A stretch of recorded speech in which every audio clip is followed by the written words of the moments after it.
It's really not my doing. So it's a little bit disturbing that you need to see me again. But,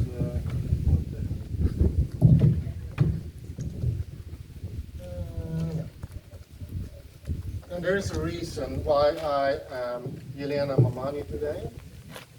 We know each other for a very long time. She's a former student of Vasily.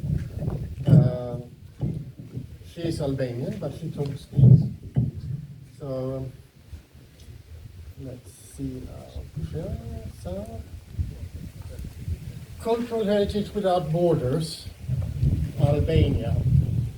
To give you a context, because this is a presentation about regional restoration camps, which is rather similar to what we are doing here, but in a context of Cultural Heritage Without Borders, which in itself is a context. So I need to start with that. I'm sorry, but I need to start with that.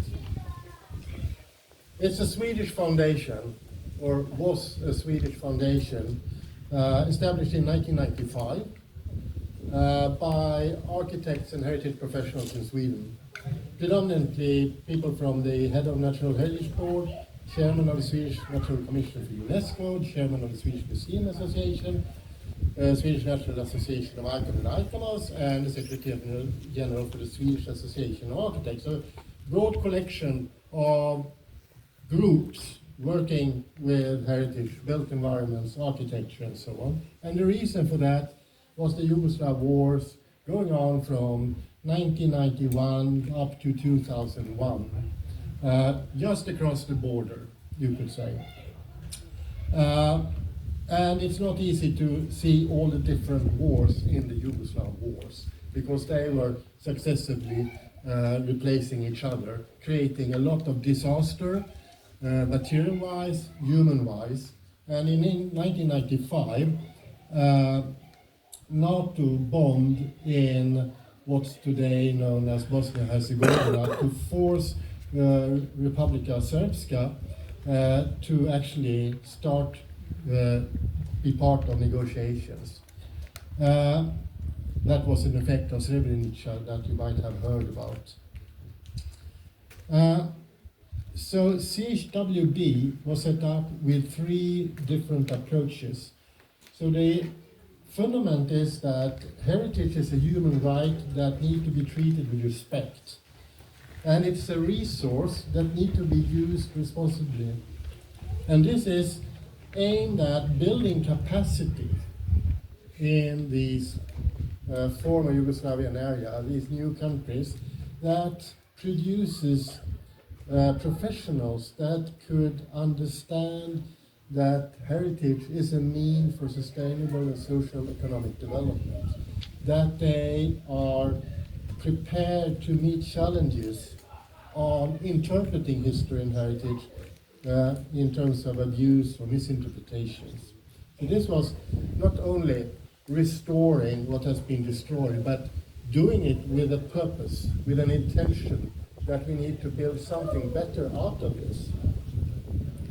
So during the first 5 years, it was all run by Swedes coming down to Sarajevo. It started in Sarajevo. So after 5 years, it was we started an office in Sarajevo in year 2000, because Bosnia-Herzegovina is perhaps still the most problematic of the countries if we don't look at the relation between Serbia and Kosovo. But Bosnia-Herzegovina has their internal problems. The year after, an office was established in Pristina, and in 2007, 2008, an office was established in Tirana with a sub-office in Gjurkastra. We come to the reason for that. In 2016, so up to 2016, these offices were administratively under an office in Stockholm. The main office, the headquarters was in Stockholm. So everything was organized from Stockholm. But in 2016, as part of this ambition to build capacity, they became independent. So these 3 offices are now 3 different organizations with the same name, Cultural Heritage Without Borders, independent from Sweden, but run under the regulations of the different countries.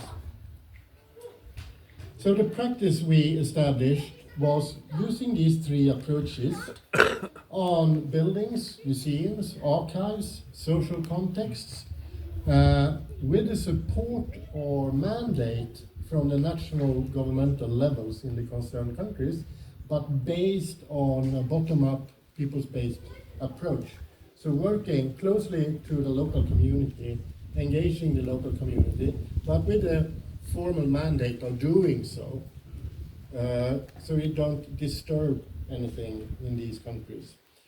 Funded in principle with money from the Swedish International Development Cooperation Agency. It's comparable with the USAID, for instance. So a lot of money was channeled through the Swedish office down to these three offices, and after 2016 that didn't pass the Swedish office anymore, it went directly to the three offices in the Western Balkans.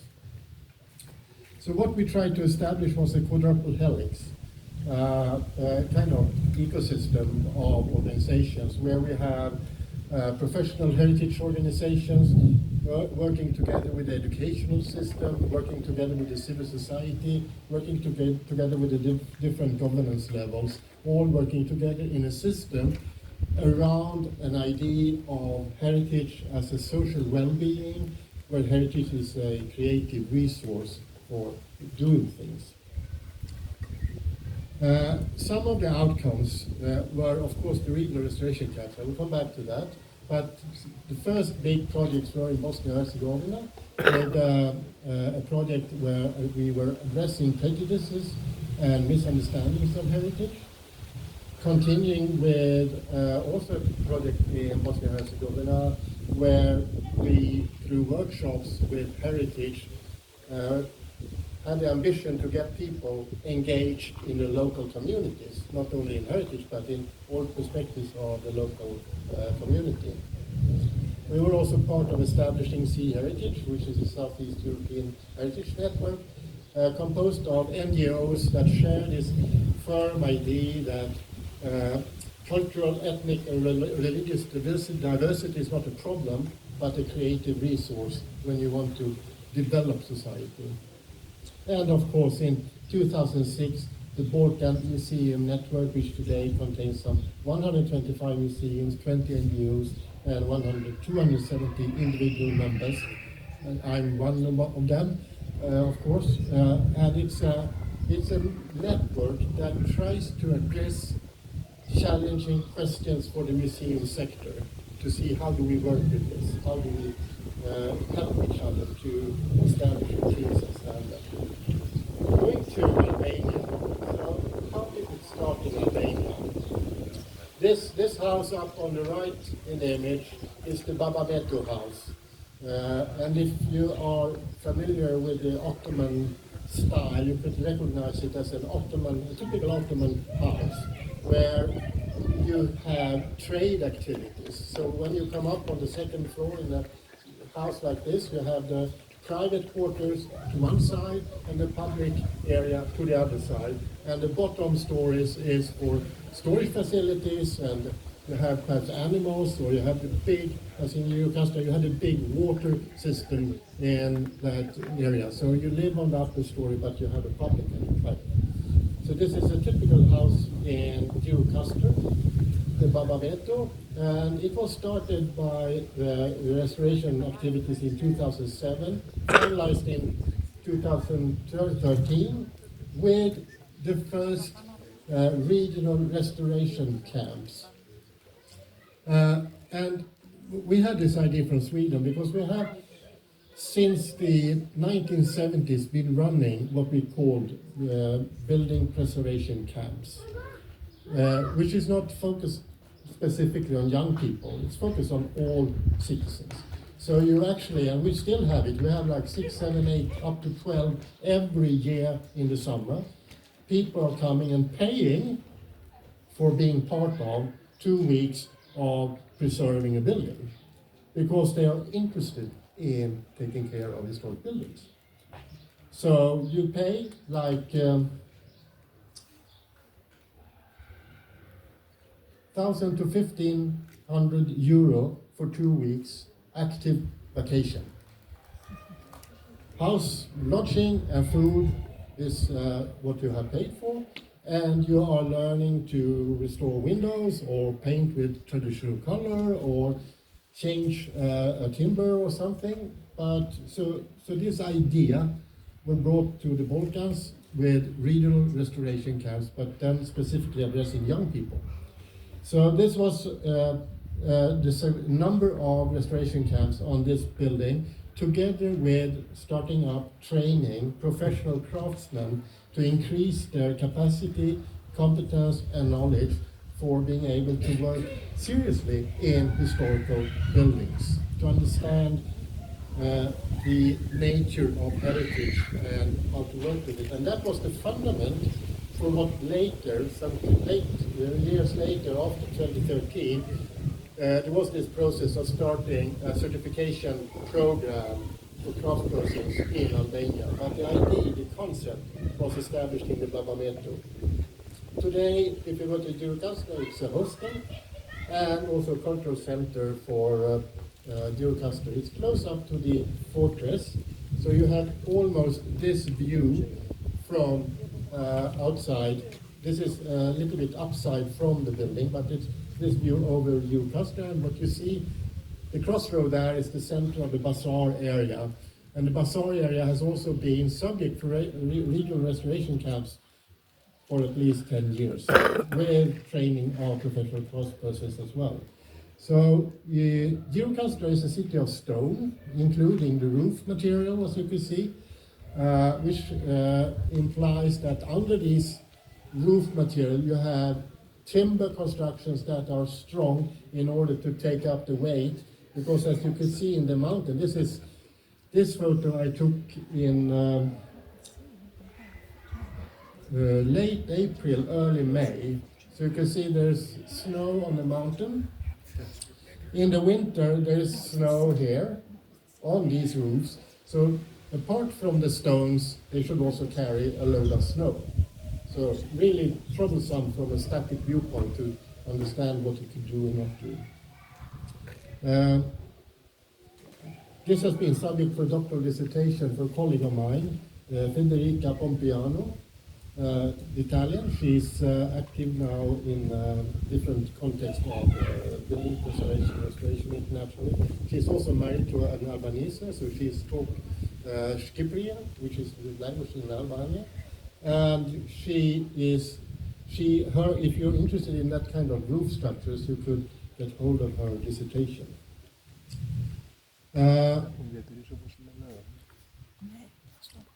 Coming to the restoration camps, the guiding principles are several, but one could focus on these. I don't know if you could see it, I would read them. Build bridges between or across disciplines, cultures and generations. Celebrate collective achievement, working together. Embody inclusivity and gender equality. Foster people-centered approaches and create and maintain spaces that are safe for encounters.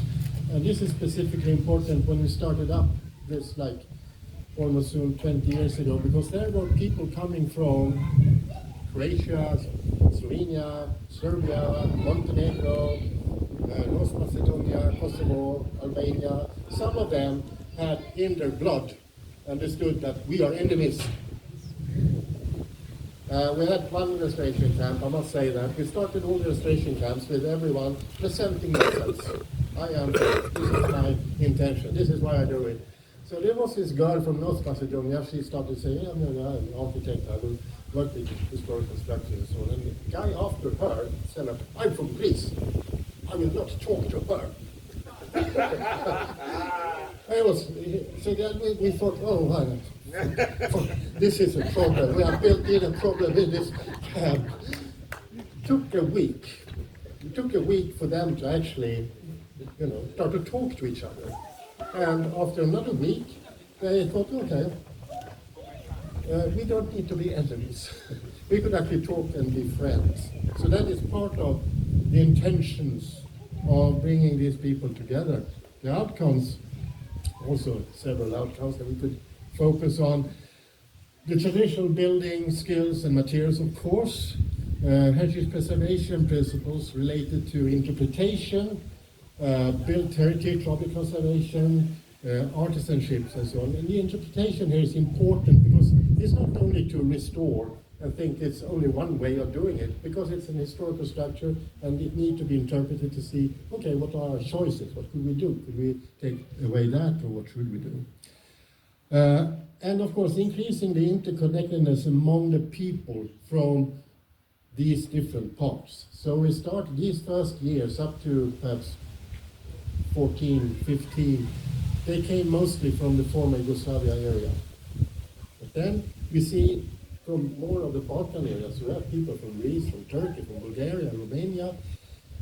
Now we also see people, I have had from my department at least 4 or 5 students taking part of video restoration camps. So it's spreading. So that's a value in itself. So if we look at what has been done from 2007 to 2025, we have had 53 regional restoration camps. All these regional restoration camps are governed by the CHwB office in Tirana. So the Albanians are responsible for doing these regional restoration camps. So more than 1,200 participants have gone through these.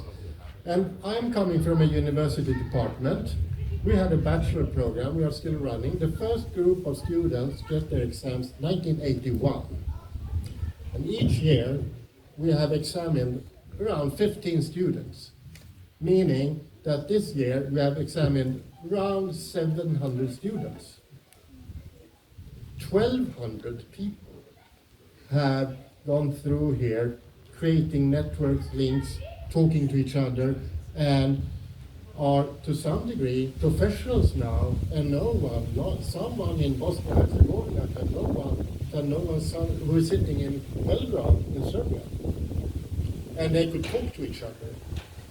When we started the Balkan Museum Network, we had an exhibition called 1 + 1 = Love and Life, which was made by the national museums in these different new countries. Some of these people from the national museums could not go to the other countries because they were not allowed to travel, so they had to go via Italy to, for instance, from Belgrade to Tirana, or from Belgrade to Pristina. So these people who have gone through these regional restoration camps, they have created links and networks which is more valuable than the fact that they have learned a craft skill. Instructors, well, from the first Babameto experience, we have had trained craftspersons that eventually got certified as masters or as journeymen, and they could either in their training be trainers in these restoration camps, or they came back as masters and trained students taking part of these restoration camps. But then we have academic lecturers across over Europe, and is also from North America, I must say, a handful that come from North America. Some of them you see in the bottom image here. It's a break in Geocastria. So in the middle, in the blue jersey, is Elena Mamani, who should have been here. She's not here. But also some other people. The woman on the far right is from Sweden. And on the far left is from England, and the guy talking to Elena is from Ireland. So we are different people coming, giving our lectures and having our experiences. And you see on the upper images, Diana Walters from England having a group of students going through the problems of interpreting heritage. Looking at the restoration camps was not only very practical craft skills oriented. It could be like in the top left image is from Antigonea, which is an archaeological site in the Drinos Valley on the opposite side of Geocastria. So one of the restoration camps was perhaps not so much restoration as an interpretation camp on how to understand this archaeological site. Using traditional drawing techniques to analyze architectural elements, working with plaster. We have the lecture hall in Dragljevo in Serbia, I've been there a couple of times. Rogljevo is a center for wine production in Serbia. And in the 19th century, when the wine pest was affecting the vineyards in France and Germany and Italy, some people found out that in Rogljevo the wine pest wasn't there. So one built wine cellars to store wine, to save it from the wine pest in the rest of Europe. So these wine cellars are in focus for restoration activities, and hence this is a kind of a barn building that we also have as a lecture hall. Next is a lecture hall in Jurkaster. Bottom you have, well, very practical restoration, architectural restoration, and the interpretation exercise in Kosovo. What kind of building is that, do you think? It's an electrical power station. And you start to think, okay, why is it designed in that way? Carpentry, you see a wooden roof, and of course masonry. This is one of the buildings in the Rogljevo situation.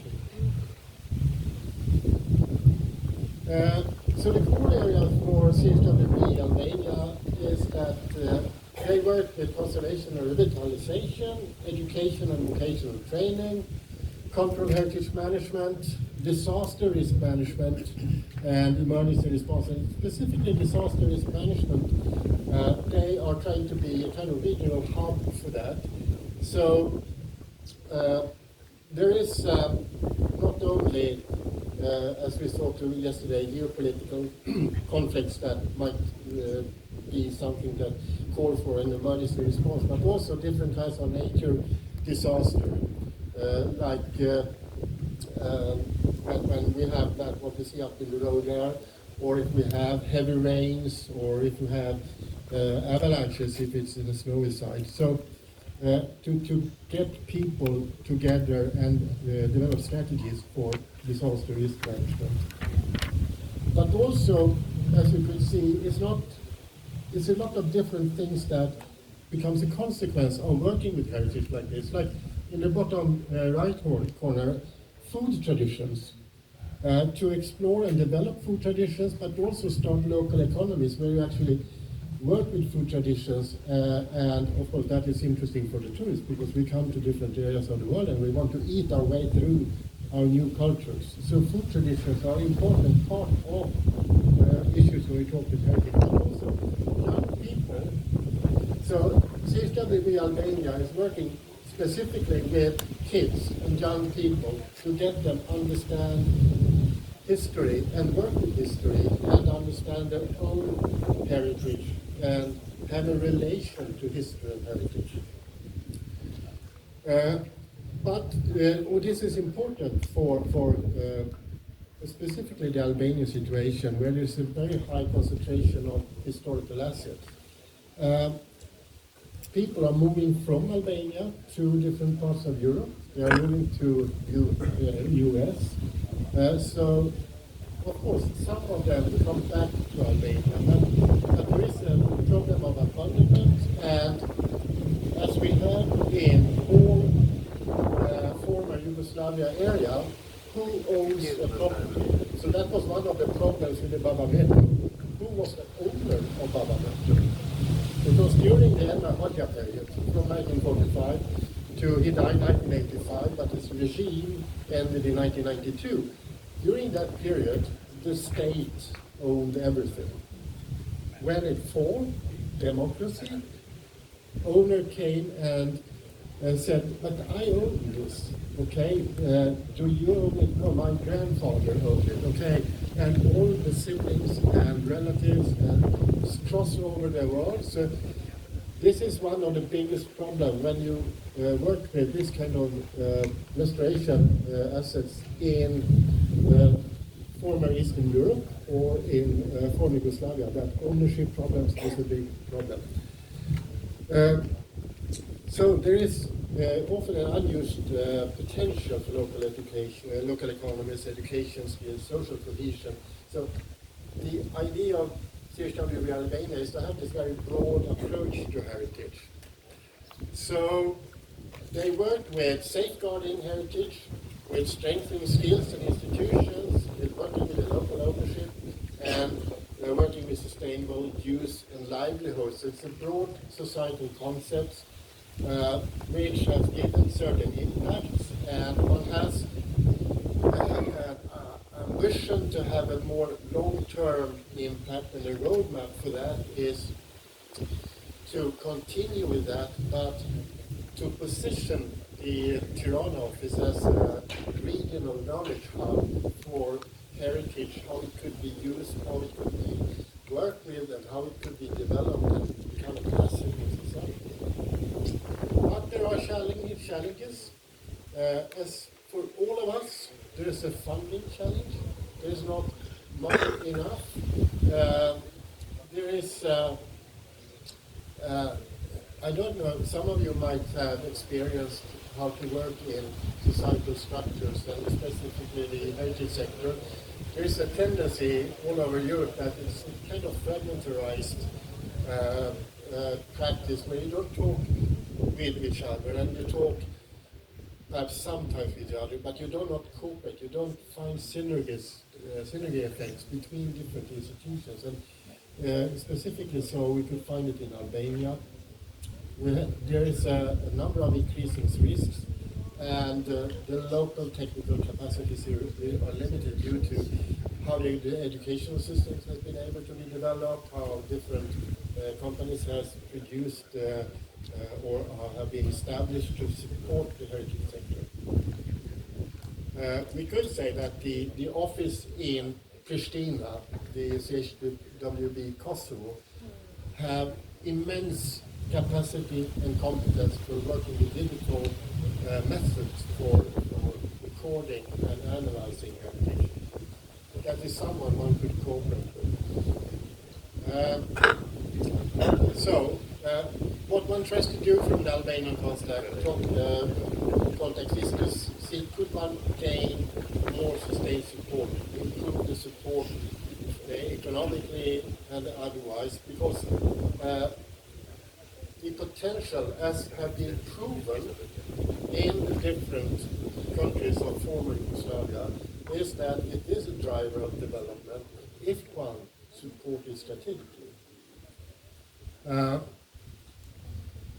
One thing I didn't say, I think, was that the 50th restoration camp was done in parallel between Eurocastra and a place on the other side of the border to Greece. We could talk to Elena about that. So that was 2022, I think it was. Yeah, that's right. So there has been cooperation. Yeah.